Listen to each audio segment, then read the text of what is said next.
People have been talking about a lost letter from Princess Diana to Princess and for decades, saying that it might hold secrets about her last years and the future of the throne.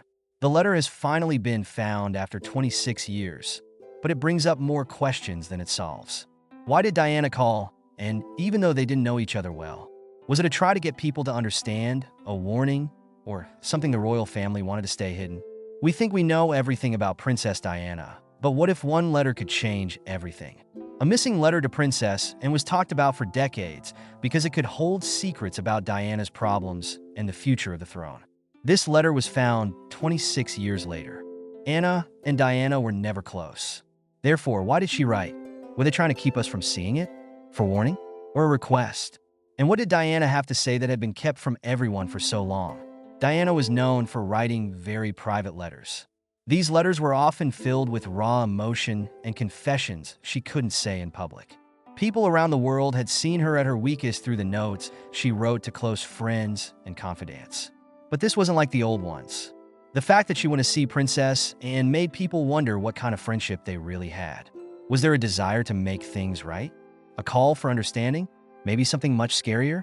Even after the letter was found, the royal family didn't say anything and wouldn't admit that it existed.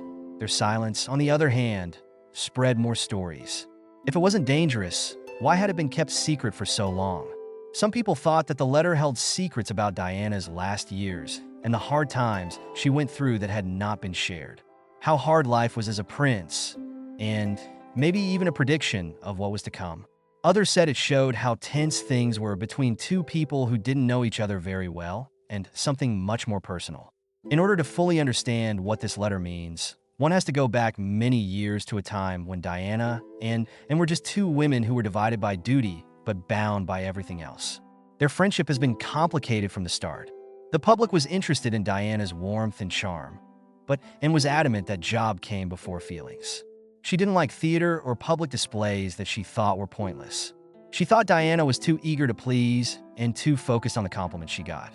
When they first met, they were not friendly.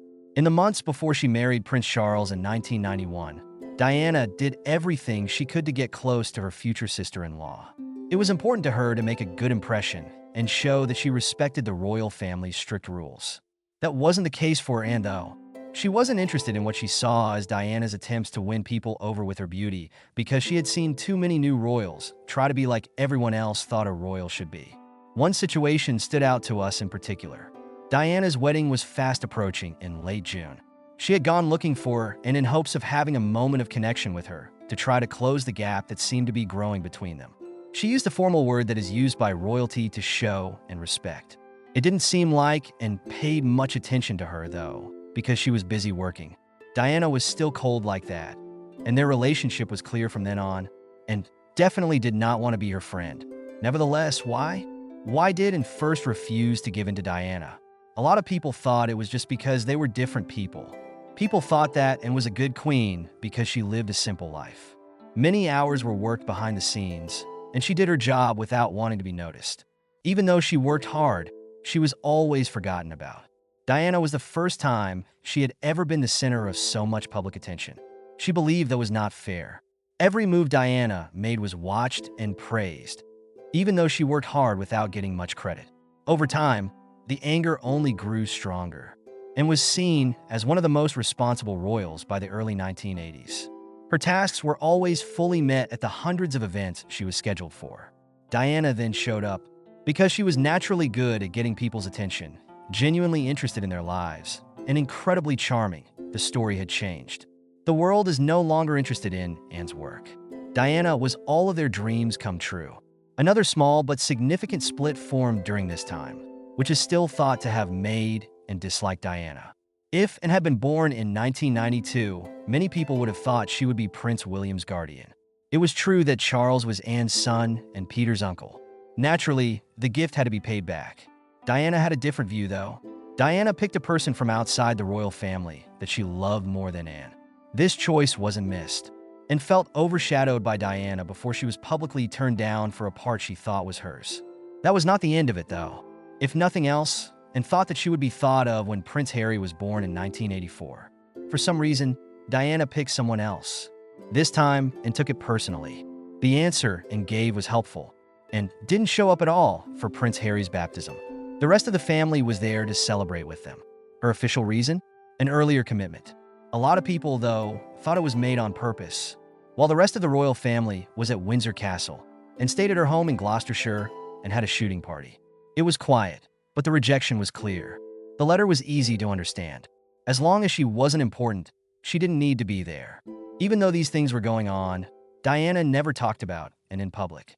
She didn't say anything about how much they didn't know each other or how distant they seemed when they talked. Regardless, it was there. When this letter was finally found, it brought up new problems. Diana might have tried one last time to get in touch. Had she tried to explain herself so that they could put aside their differences and get along again? The most important one might have been why, and had never said it.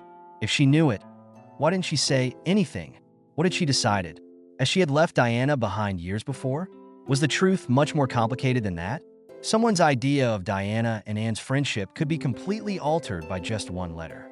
What it really meant, though, couldn't be understood until much later, to the years when Diana's life began to fall apart, when she was more alone than ever and writing became her only way to escape. If Diana had written to Anne, she might have been looking for understanding in her later years, which was something she had never experienced before. Diana had always known that the walls of the royal house were filled with unwritten rules and customs that controlled relationships, behavior, and even emotions. She had spent years trying to figure out how to deal with everyone's demands, but by the early 1990s, the front was beginning to fall apart. The perfect picture of her marriage to Prince Charles had been replaced by a hard truth that she could no longer hide. She had her own space. As she got married, her standing in the royal family also went down. It was impossible to hear the whispers by 1992. The media used to watch every second of Diana and Charles's more tense public events. Beyond the palace walls, things were much worse. Diana felt stuck in a life where she had lost who she was. In the royal home, she didn't have any friends, her marriage was falling apart, and her mental health was getting worse. She had often tried to get people close to her to help, but they had been coldly uninterested. Even though the royal family had always given off an air of emotional restraint, Diana often believed that this separation was done on purpose.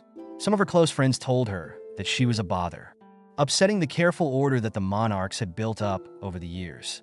As her marriage fell apart, things got worse between her and the rest of her family as well. At one point, she thought that someone like Anne might have understood her problems, even though they were different. She was wrong, though, and has always been an important part of royal role. Diana had a hard time with the weight of the crown, but Anne wore it without complaints.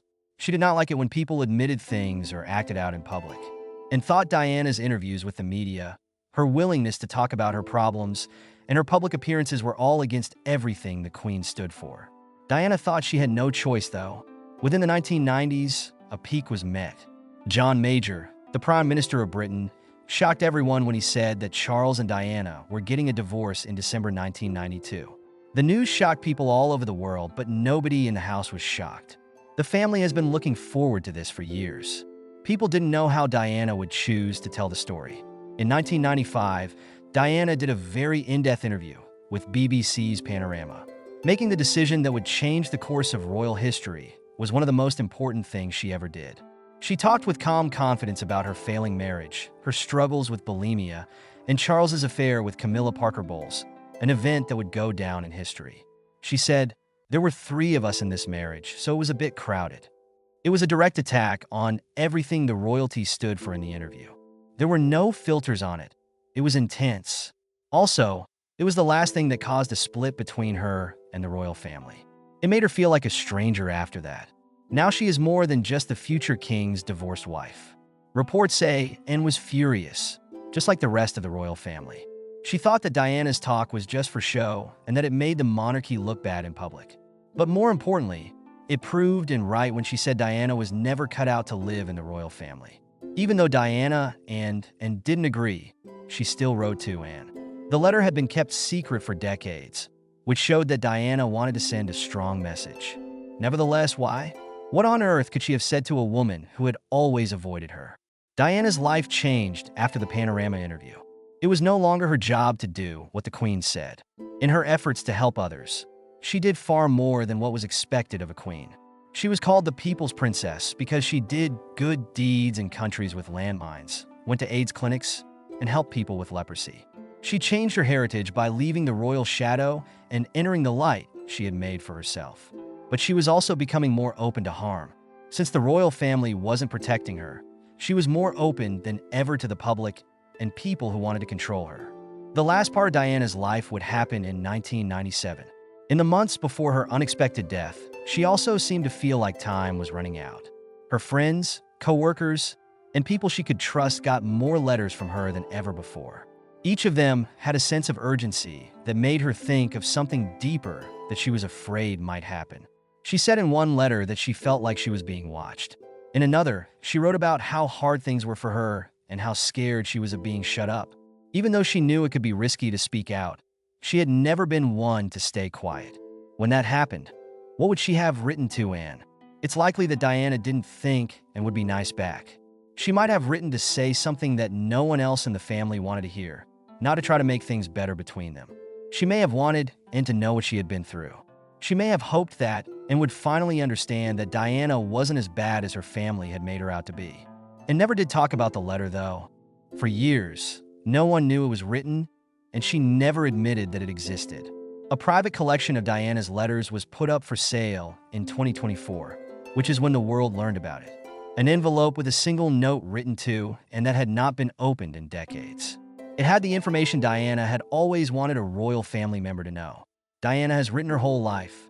Although she wasn't the most famous woman in the world or the subject of every tabloid's investigation, she found comfort in writing down her ideas. Writing letters helped her work through things she couldn't say out loud and say what she thought when no one else did. As the months of 1997 went by, though, her letters became less serious. They made her feel like time was running out, with a sense of urgency and hopelessness. While it was summer, Diana was in a tough spot. She was freed from the rules of royal service, but she no longer had the security that came with it. At the end of her split from Charles in August 1996, she had lost her official title and was now just Diana, Princess of Wales. She was no longer called Her Royal Highness. It was a small thing, but it was important. Without the protection of the royal organization, she was more open than ever. Her life had changed in a big way. She traveled a lot and started meeting Dodi Fayed, who is the son of millionaire Mohammed Al Fayed. The media never stopped following her, from her humanitarian trips to war-torn areas to her boat trips in the Mediterranean. People close to her, on the other hand, felt something else. The woman couldn't sleep, even if everyone else saw her happy about a new stage. Not feeling good. Also, she was scared that something bad was going to happen. Others knew Diana felt like she was being watched all the time. In an October 1996 letter to her ex-butler Paul Burrell, she said she thought there was a plan to get rid of her. She talked about evil forces working in the background and a growing fear that she couldn't get rid of. If this was Diana's mood at the time, her letter to Anne was more than just an attempt to make peace. It was probably a warning. For some reason she knew only herself. She thought and needed to hear this word. How come, though? Anna was the only royal family member who had ever been nice to Diana. She had never helped her listen to me. There were times when she was rude, mean, and even disrespectful to the world's most famous woman. Sarah Ferguson, the Duchess of York, was Diana's friend, and it would have been smarter for her to write to her. There was still a reason she chose Anne. Diana may have seen something in her that other people did not. Anne was known for being the most independent queen because she followed her own rules and didn't follow what everyone else did. Individuals knew her to be straightforward, useful, and completely truthful. Diana may have thought that and was the only family member who could deal with the truth and understand what she was going through. It's not known for sure when Diana wrote the letter, but people who have studied her last months think it was between May and July 1997.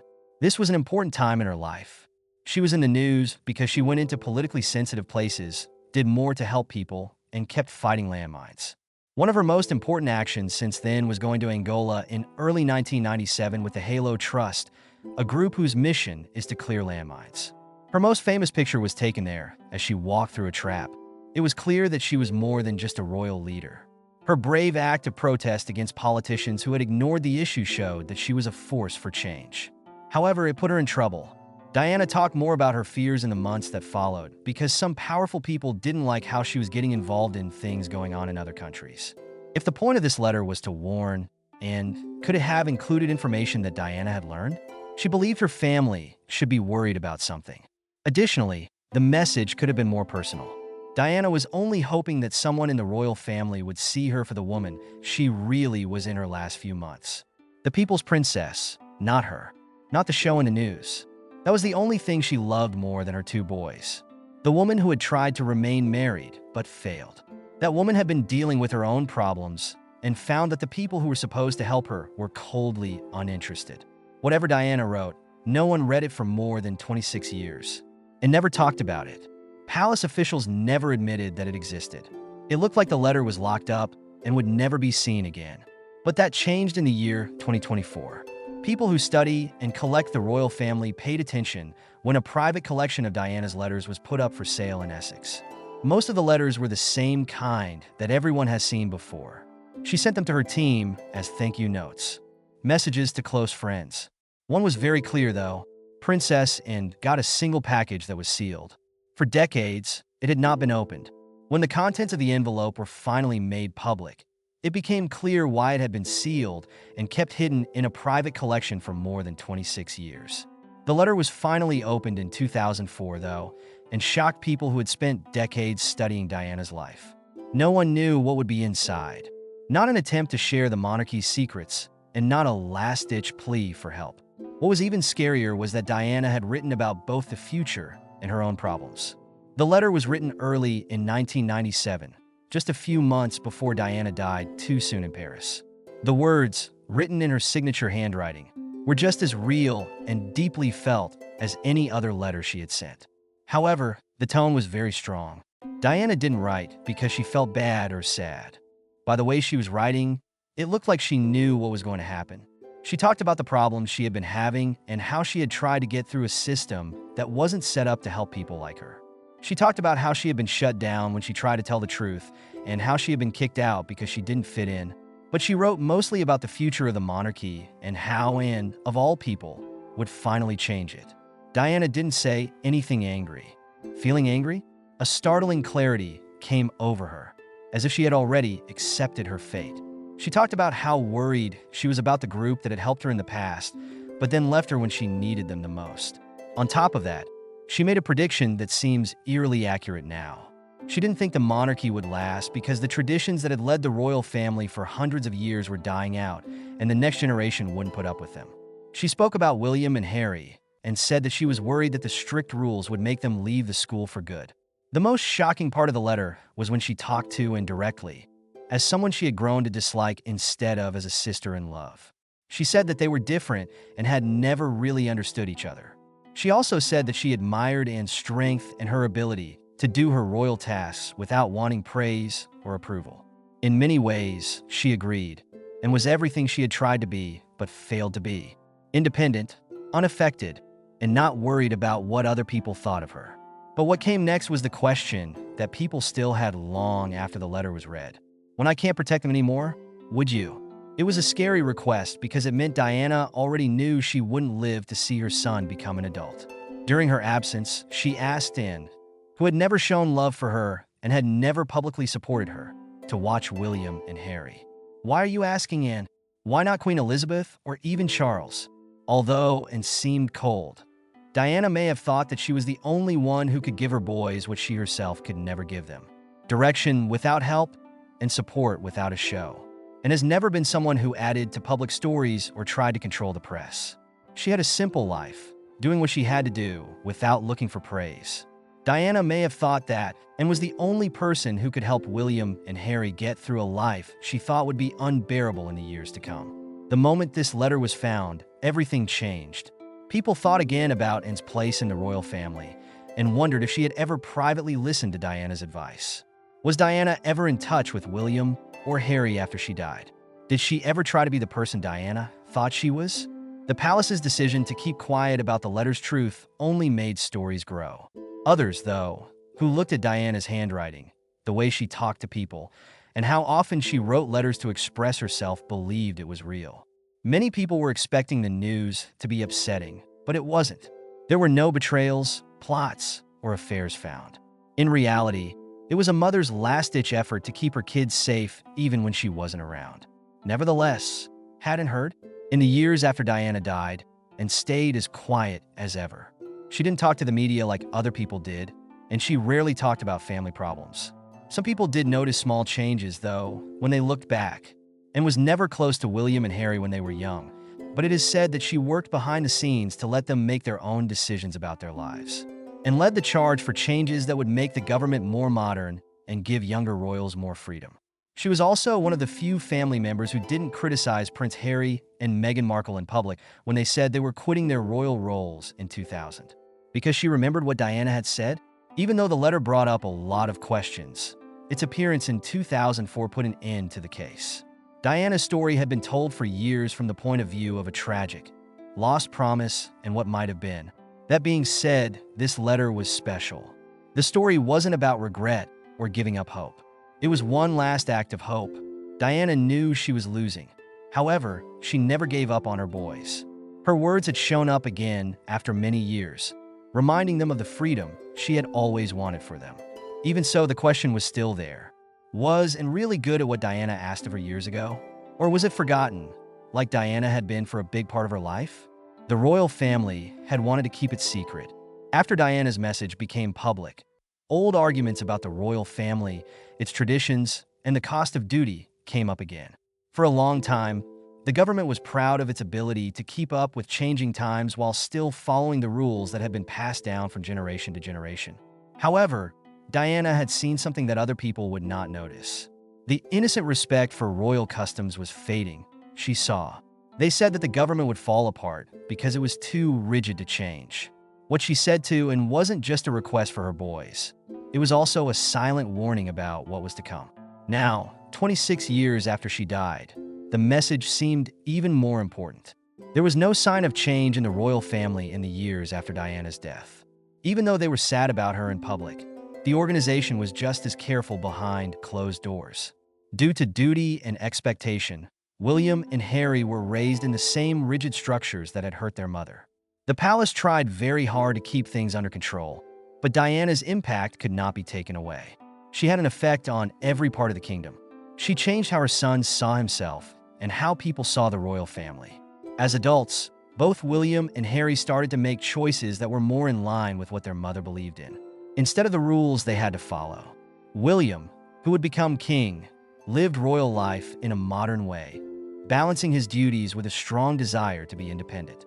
He married Catherine Middleton, a commoner, and the way they raised their children was very different from how other royal children had been raised. They seemed friendly, like they could relate, and really wanted to give their kids the most normal life possible. William was supposed to take Diana's job, but Diana wanted him to do it his way. Harry, on the other hand, did something much more striking. Because of the same problems Diana had faced many years before, he and Meghan Markle made the shocking choice to leave royal life for good in 2021.